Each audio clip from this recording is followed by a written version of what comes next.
Seahawks fans, wherever you may be, welcome back for another edition of the Seahawks Playbook podcast. Join your host, Bill Alvstad, and co-host, sports writer and football analyst Keith Myers, as we talk Seahawks football.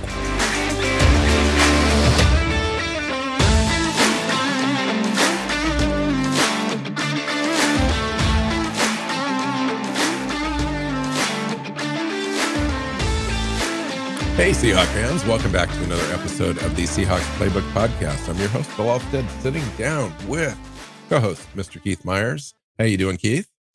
I am doing good. How are you?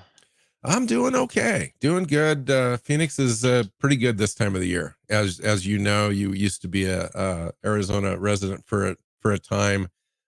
April is probably one of my favorite months in Arizona, where the daytime temperatures aren't so extreme yet. And the nighttime temperatures, you can start dining outside and going to your favorite pub and sitting out on the patio. So it's actually pretty pleasant this time of the year. Waking up in the morning, going outside, having a cup of coffee. That's always fun. Or waking up on Sunday and going outside and playing around at golf. Yeah, did that. Yeah. Don't ask me. Do not ask me how I did. How'd you do, Bill? Oh, yeah. So, I took about a year off because I was recovering from some back surgery and all that kind of stuff. And so last year I played around, and then life just got busy, traveled a little bit, and it'd been months since we'd gone out and played golf. And I was like, man, we need to get out and get going. So about 4 weeks ago we did. And I did pretty good for not going out for a year. And then this last Sunday, I don't know what happened. Well, maybe I do. It was a more challenging course, and I thought that I was kind of stubborn in the way I was hitting it and wanted to kind of stick with it and so forth. So it drove me crazy. I think I golfed in the low 100s, like 103 or something like that for the round, which for me is not good. Normally I'm in the low 90s, and I've been as good as in the mid to high 80s as far as a handicap, like a 14 handicap. But that was when I was golfing like 12, 16 times a year, and now it's nothing. So a little disappointed, but had a great time. Had a great time. All that fantastic matters, right? Weather. Yeah, it was fun. Enjoy the weather. Walk the links, have some fun. Usually the company's good. So yeah. We played. That's what golf's all about. My significant other and myself played around, and we were joined by just one other guy. So it was pretty quick. And he was a pro. Had been a pro, not on the PGA tour, but just as a coach, in a PGA capacity. And so he was full of fun information and tips and pointers and stuff, which we took in all of it. But yeah. All right. So Keith, this is kind of your show this week. Yeah, this is a fun one because everybody gets to make fun of me this week. Not that you stop making fun of me any other week, and I'm okay with that too. But this one is especially designed to make me look bad, and I'm here for it. Like, this is awesome. So what this is my shadow draft. So watching the draft, every time the Seahawks make a pick, I make a pick, and usually, so if the Seahawks make trades, they're in charge of that.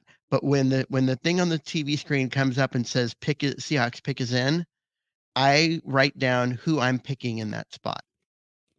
And then as the draft continues, I assume that the Seahawks drafted the players on my draft, not the ones they actually drafted. And so it's based on the players who are actually available in that moment. And can I assemble a competent draft? And most years the answer is not really. But this year actually didn't do too badly. And we're going to go through it kind of pick by pick, compare what I did versus what the Seahawks did versus where the player I wanted actually went.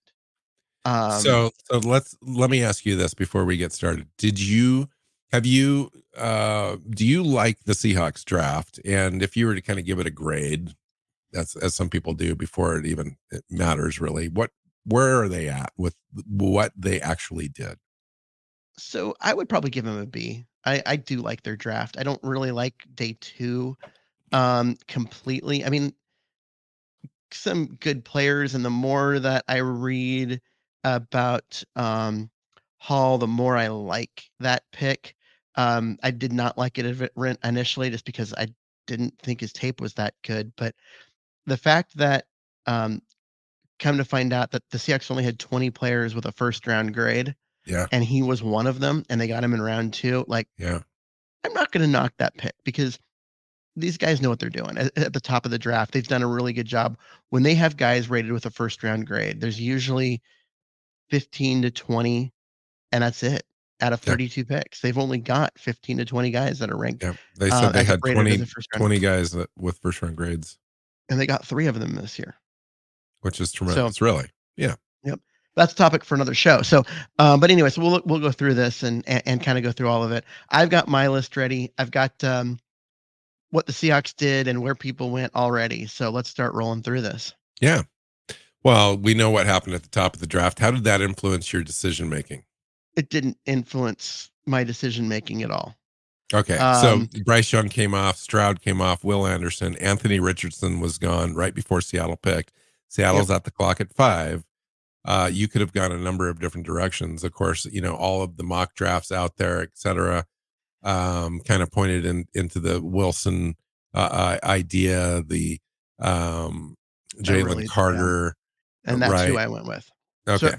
at 5, I went with Jalen Carter, who is the most talented player in this draft. I feel confident saying that. The most talented player in this draft. He's a dominant interior defensive lineman like you'll never see.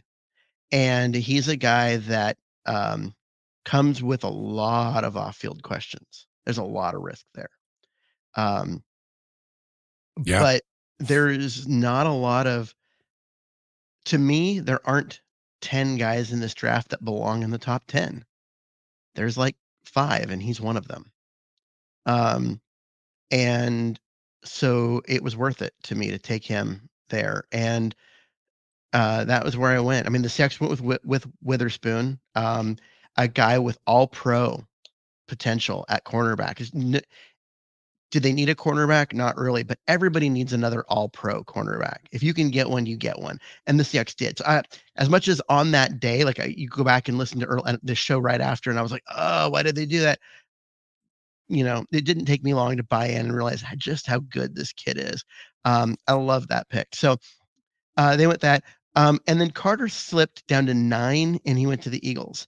This is a guy that probably should have been the first non-quarterback off the board. He probably should have gone at 3, but the off-field stuff was real, and so he slipped all the way to 9. He was the the first defensive lineman to go, but like the fourth defensive player, and that's weird. But Yeah. Yeah. overall, You know, I don't hate that he went in that range and where I picked him, so I'm actually okay with that one. I think Seahawks fans were probably come in a little mixed on that player, but I think would have left the draft happy with the pick, just because of the sheer need at the position. And we took care of that at the top end of the draft with a high end talent. Now it was going to be the roll with the dice as far as the traits, the personality traits, the baggage Mhm. that he came with, all that kind of stuff. And at 5, that was just too much for the Seahawks to overcome. Um, and they went with Witherspoon. So we'll see how those players wash out. That's going to be one of those things. I think Seattle pays attention to Jalen Carter in his career as far as what if. And we'll see. I wish him well, where he's at. It's a solid pick for you. Value wise, you can't argue with that pick at all. So Seattle doesn't make any other moves, any other trades, and they make the selection at 20. Yep. Now, depending on who came off the board with you, how did that influence your selection at all? So in reality, you start looking at this, and guys that I was looking at, I was watching fall. Um, Christian Gonzalez kept falling, and I kept being like, yeah, that would be intriguing. Which I just said they don't need a cornerback, but yet I'm looking at a guy that probably is one of the few guys that I think is a top 10 caliber pick, Right. and He he's ends up dropping, going dropping, seven. dropping. He He ends went up going 17. 17. Yeah.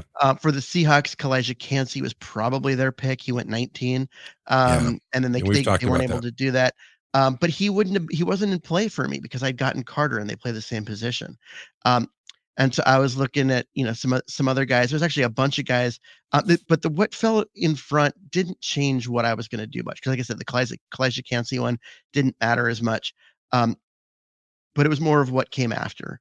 And so I'm looking at the spot. I've already got Carter there, and I stay on the defensive side, and get maybe the best athlete overall in this draft, and that's Nolan Smith, the Wow.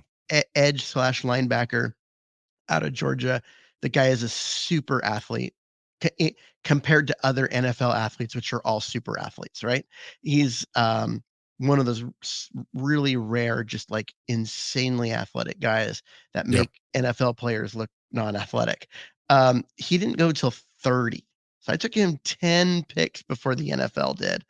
Yep. Um, But and he could be higher on certain boards and whatnot. I mean, obviously, the Philadelphia Eagles scored again mhm. with I believe one of the best players in this draft. It probably ended up being a 10-year pro. That's really interesting to me. But I think that you made that pick thinking that you were staying with your board. All the evaluations, all the consensus big boards had him going earlier, potentially before Seattle was on the clock at 20. So that took that pick in retrospect makes a lot of sense. You didn't reach for certain players like Brian Breesy or Mozzie Smith at that spot. You could have also gone with Deontay Banks at corner or one of the 3 or 4 wide receivers that was available right there. Including Jackson Smith and Jigma, who the Seahawks went with, who's in a lot of people's opinion, the best wide receiver in this draft. So again, can't really fault Seattle. They needed a wide receiver. They got the best one in the entire draft. And according Um, to them, he was only one of two players left on their board at that spot, right? With the yeah, first round grade. it was There was a few, one of four one with of a first four. round grade when they Yes. made that pick. And yeah, so they were able to get I mean, they needed a wide receiver. They got the best one. You can't complain about that. I'm sticking defense because, in my opinion, the defense needs everything it can possibly get. So I went Carter. That's why I went Smith. They're both front seven guys. Um, and that's where I went. And then I went away from the defense for a while after this pick. Interesting. So we're just calling you the Philadelphia Eagles of the West. Yeah, All right. actually, because I took the two players the Eagles picked in the first round are the two players that I picked, which is weird and everything. But All right. So Seattle and Keith Myers came back on day 2. And the draft started off at 32 with Joey Porter Jr. going to the Steelers. Will Levis came off the board, which is interesting because I thought maybe he might have been in play for Seattle as a guy that was kind of falling in the draft a little bit. Good value there at that top end of the second round. Sam Laporta, Michael Mayer. And then at 36, Steve Avila comes off the board from TCU, the potential center guard slash mhm. guard that we thought they may have been interested in. I thought maybe because of his size at 6'4", 331, he might have been a little too big for their scheme and what they were looking for in a guard. Maybe not, um, it, because of the guy that they ended up choosing later on. So Seattle's on the clock at 37. Keith, This is are one of you those where disappointed right what now, or are happened you right before did affect what I did. okay? Because having Steve Avila come off the board there meant I'm like, okay, there's going to be a run on interior linemen now. Because when he comes off, there's not that many good interior linemen. You're going to see a bunch go. It didn't actually happen that way, where you had a run, but it felt like there was going to be one.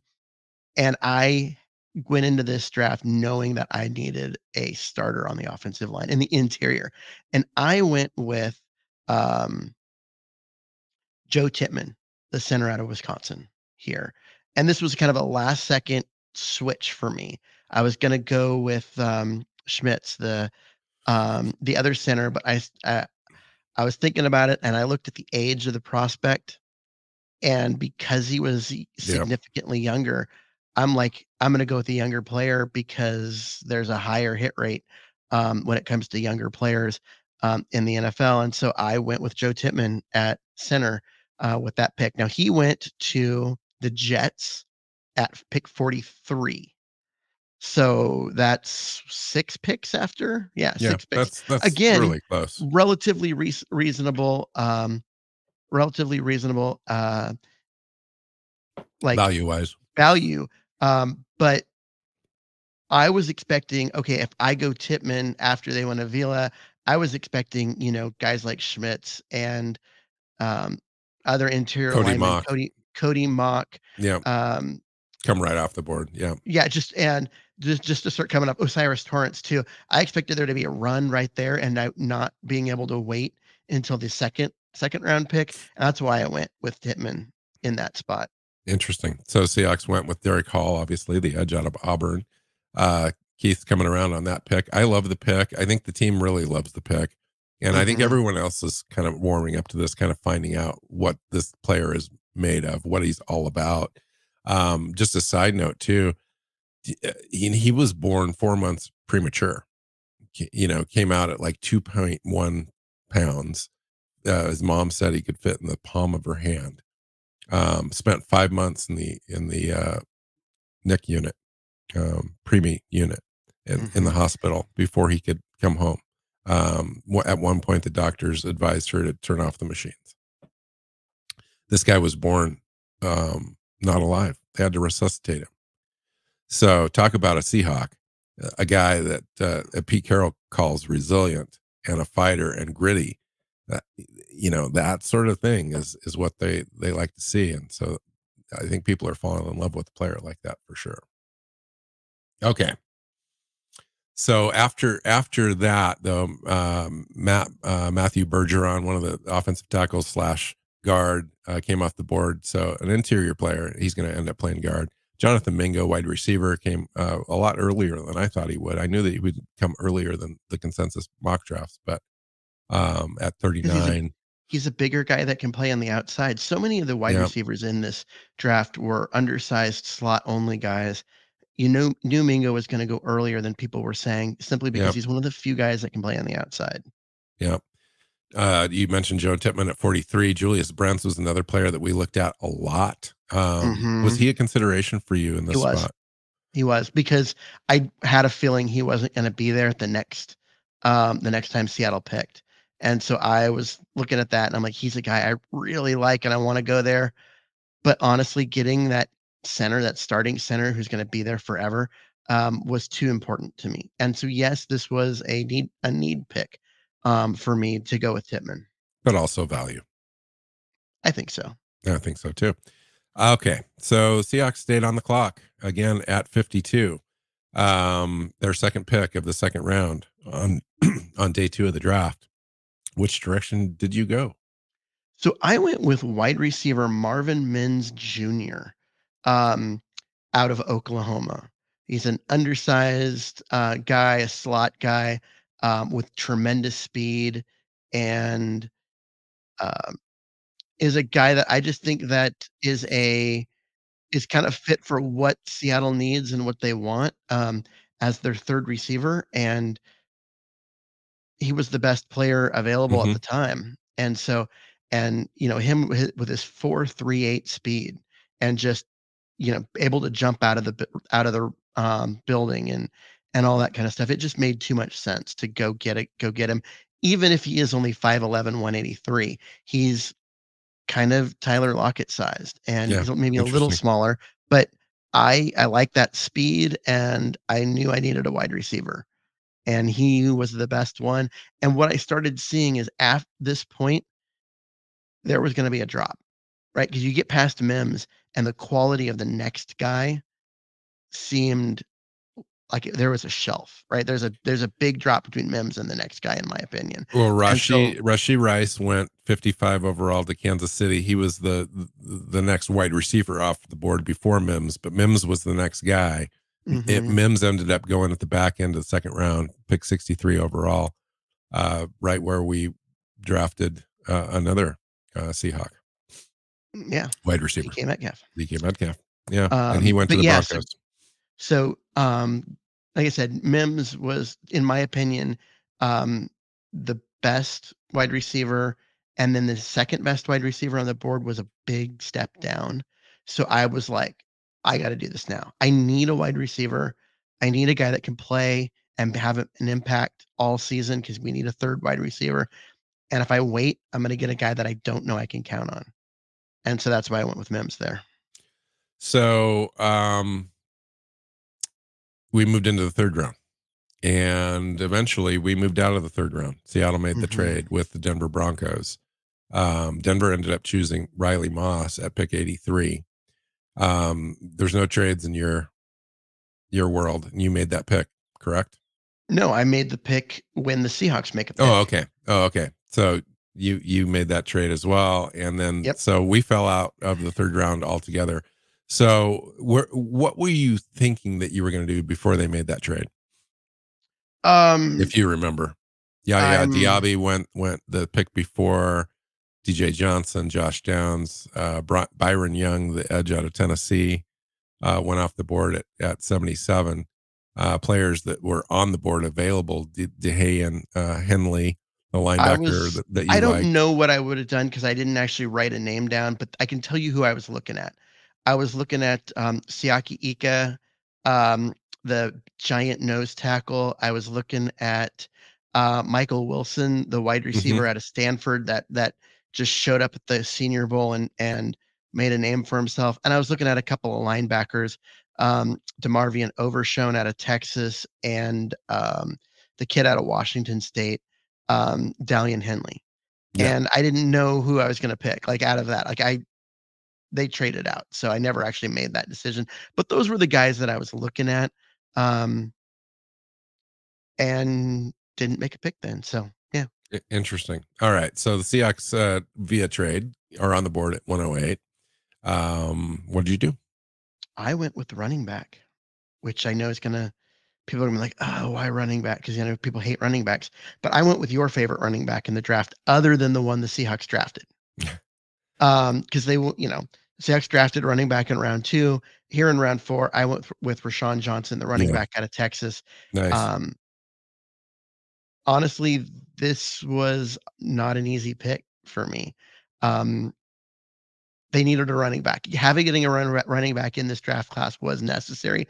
I was kinda hoping that I could wait longer, but I'd watched a bunch of other guys drop off the board in the last round, and I'm like, every running back is going 15 picks sooner than I expected them to.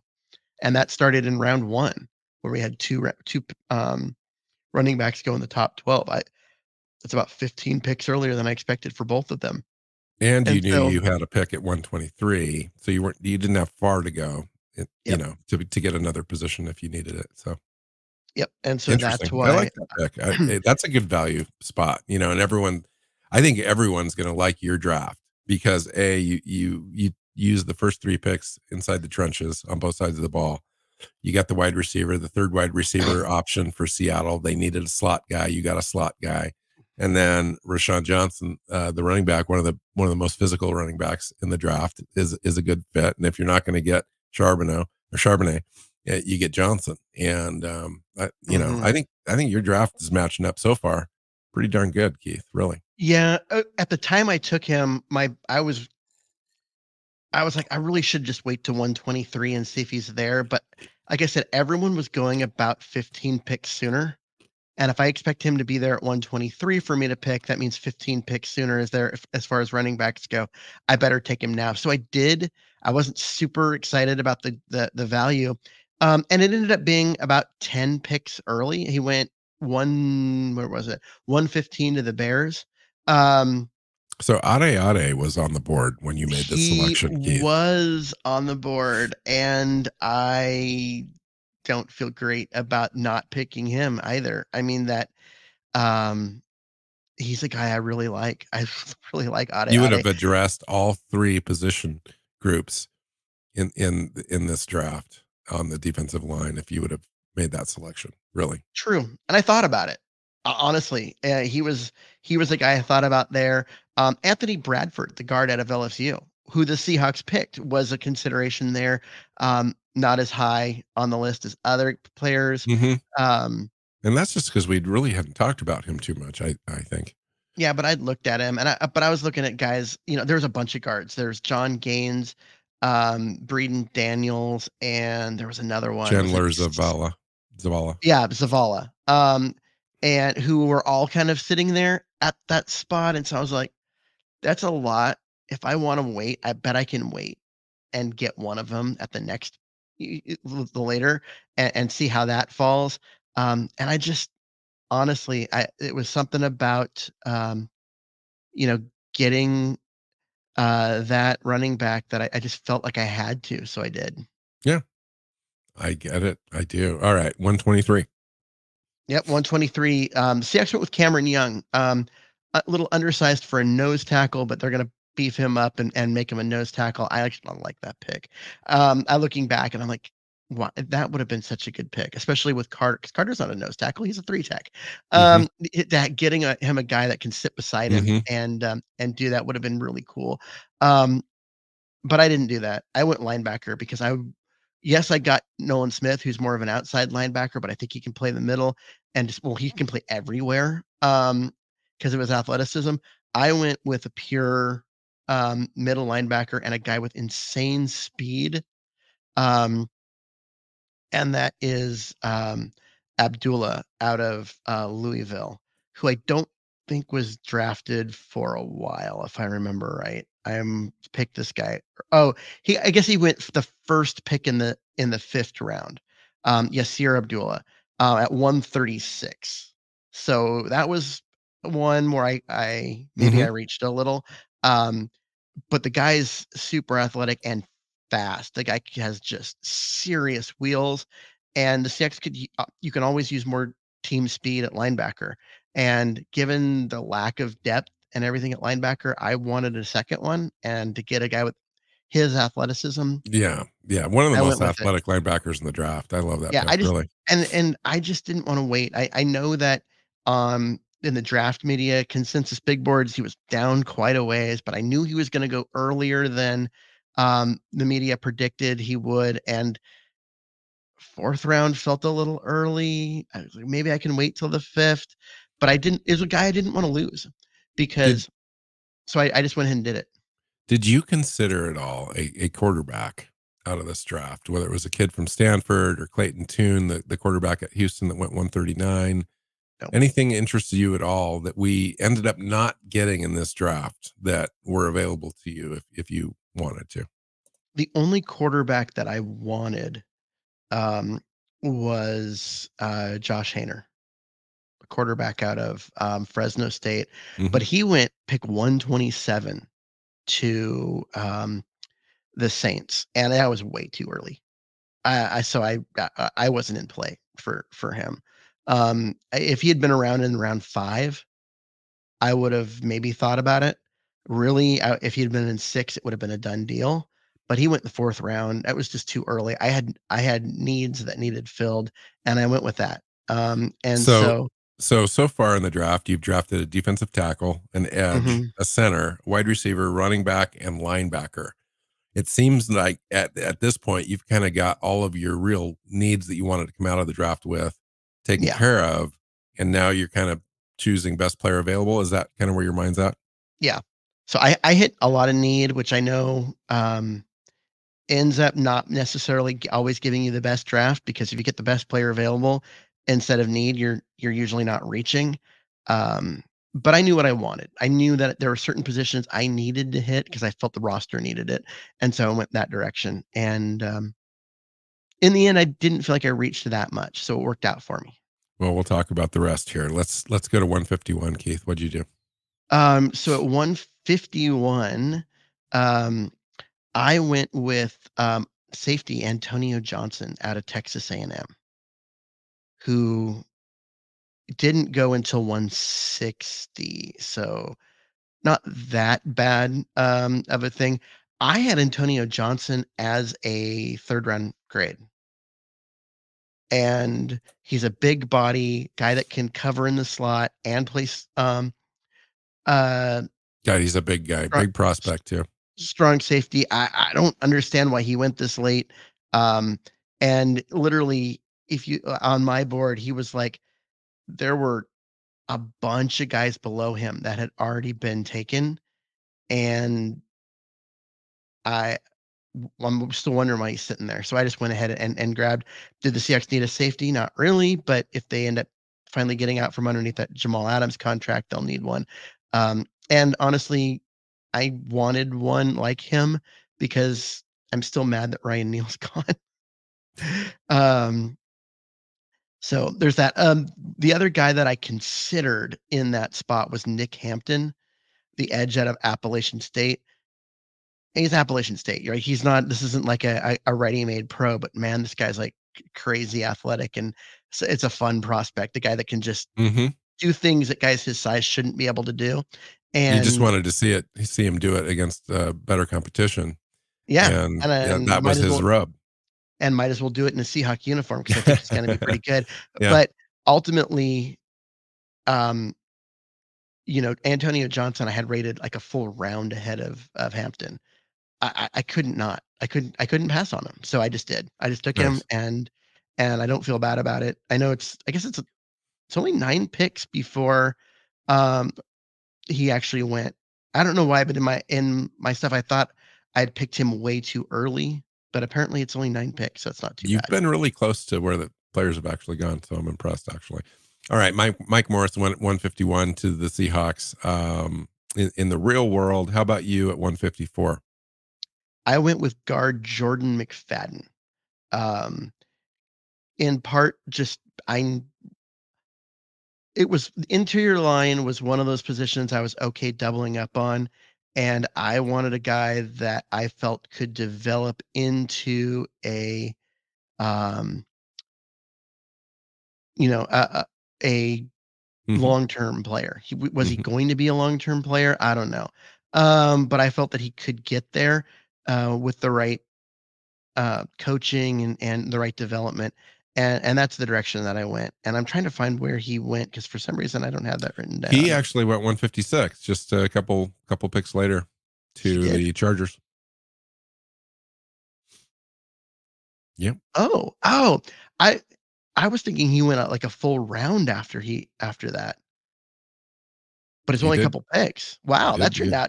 that turned out better than I this is actually turning out better than I thought it did. Um, uh, yeah, because I don't know, I was thinking he was down in the 6th round. So I'm like going through the 6th round going, "Where did he go?" Um, I have to be honest. I do like Watimi, the Seattle center that they chose as a prospect better than McFadden. But I get the pick. You already got Tipman that's the thing as is I your already got center, Titman. and Jordan McFadden comes in. I don't know that he necessarily pushes for the starting role right away, um, but he's going to add depth to a position where we're light. Yeah. And the other player that I was really considering there was, um,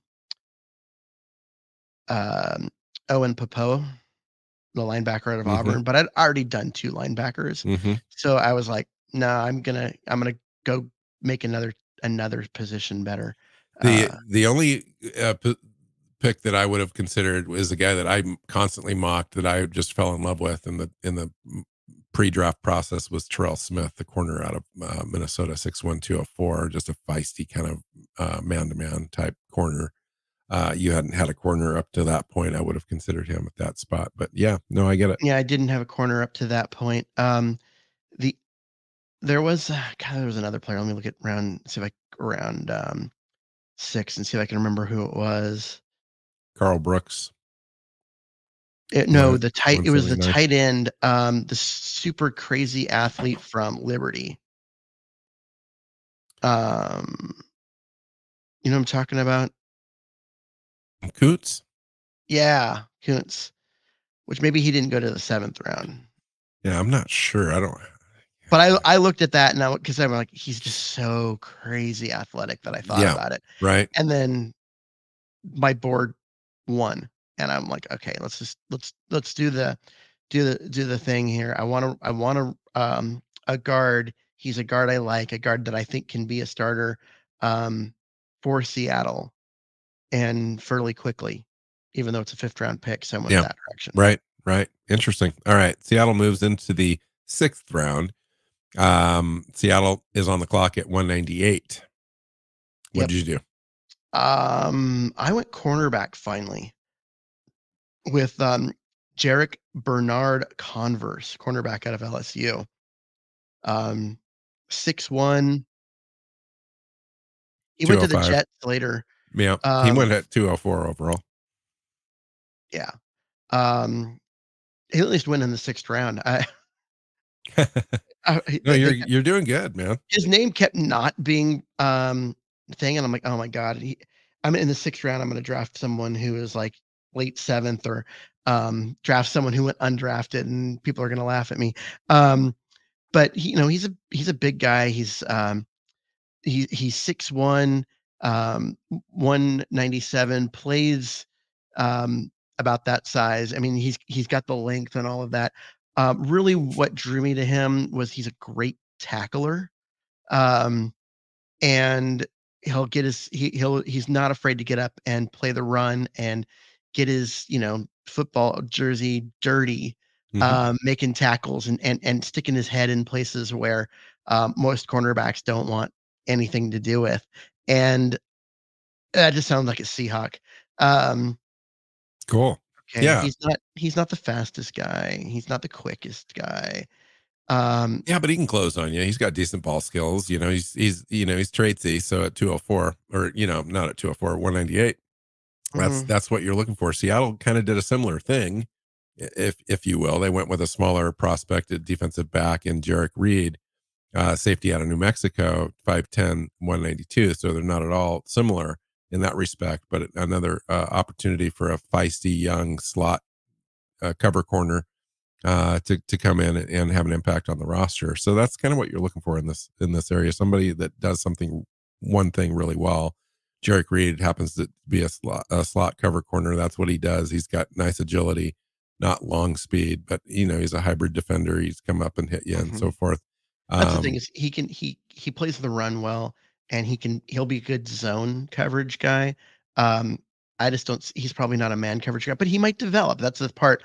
The 2 things that here's the part in his draft profile that caused him to slip this far, and why I wasn't sure if this was gonna be a good. If you look at NFL.com under weaknesses, has given up a high number of touchdowns in coverage, and the next line fails to turn head and find the football when trailing. are we talking about Jarek No, or I'm talking uh, about, Bernard Converse. okay? This was why I was like, "Yeah, this is why he's here," Yeah. but I like the other parts of his game, and I hope that the team can teach him. And if nothing else, he'll be good in special teams because he likes to tackle. True. All right. We Uh, get to the I final round. You can tell how confident I am in that particular pick. Um, Yeah, honestly I hadn't looked at him very much before in the pre-draft process. So I'm going to hold off my comment on that. But let's go to the 7th round, last pick, 237. Seattle sticks at the pick and takes running back Kenny McIntosh. On your board, since you've already told me you didn't have any Seahawks picks, I know that's not the guy. What were you True. looking at? I picked a guy, and I told you who I would have picked in that spot when we were guests on um, Dan Vian's show. Defensive tackle Moro Ajomo out of Texas. Hmm. Um, he was my guy. I I I like him more than I probably should. He's just a good super athletic player. 6'3", 292. He's a defensive tackle. He's probably um, Jalen Carter's backup at 3 tech, so he doesn't even have a spot on the line. Even if he lives up to everything I want him to be, he doesn't really have a job. But I like him that Yeah. much. He's got long arms, 6'3", 292. Gets upfield, lives in the backfield, even if he's a crummy run defender. He's a pass rusher. He's a guy that makes things happen on the inside of um, the pocket. And I just Yeah. I like him more than I probably should given his tape, but I just think he's gonna be good. He's not looking at him as a possible undrafted guy isn't as bad as Poona Ford, who I was like, this is a 3rd or 4th round pick. Why is Yeah. he going undrafted? Yeah. It's not that bad, but I think him as a 7th round pick just doesn't make any sense. This guy should have gone in round 5. I would have taken him I in round agree. 5 I if think, I hadn't taken Carter. another prospect that I may have considered in this spot with Corey Trice out of Purdue, but you've already got your corner with Bernard Converse. They're similar in style. There were other players, Brandon Hill, the safety, Moro Ajomo, obviously. Ronnie Bell, the wide receiver out of Michigan, is an interesting prospect at that level of the draft. Mhm. What else? Alex Forsyth, the underrated center, I believe, out of Oregon. It'll be interesting to see what he does. The But other yeah, one was, one of the guys that ended up going undrafted, Jared Collins, I think, um, nose tackle that I'm surprised went undrafted, and he was a guy that um, I would have taken at some point. It really came down to I got at the end, and it was between those 2, yeah, um, I like that pick actually. and, the big nose tackle, which the team needs and isn't on my draft, or the pick that's repetitive over the 1st round pick that probably won't see the field much, but I like him a lot, so I picked him anyway. Yeah, I like Um, your draft, especially the first so 5 or 6 picks, Keith. The back end is the Gerard back. Clark, that's who it was. Gerard Clark out of Oh yeah, yeah, yeah. Coastal Carolina. Yeah.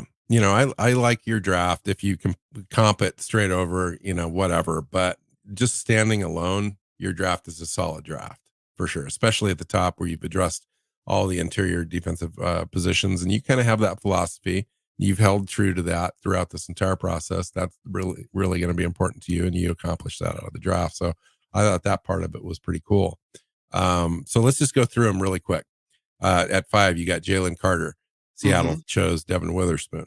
At 20, you got Nolan Smith. We went with Njigba. Joe Tipman at 37, the center. We went with Derek Hall, the edge rusher. Marvin Mims, the wide receiver at 52. We went with Charbonnet, the running back. You got your running back at 108, while Seattle went with interior offensive lineman Anthony Bradford. Cameron Young came off the board at 123 for Seattle. You chose Yasir Abdullah, the linebacker, very athletic linebacker. The safety, Antonio Johnson at 151. Seattle went with Mike Morris, the edge out of Michigan. You went with Jordan McFadden, the guard at 154. Seattle chooses Oluwatimi, the center out of Michigan. Jarek Bernard Converse at 198, your cornerback. Jarek Reed was the safety that Seattle chose. And Kenny McIntosh was Seattle's last pick. You went with Moro Ajomo. I can't argue with any of your picks and where you chose them and diversity of position groups that you selected. It would have been a great draft. I think everyone would have been happy with this draft as well. No one no, that's not true.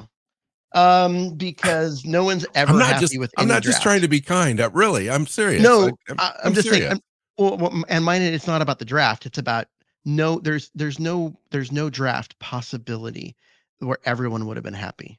That's true.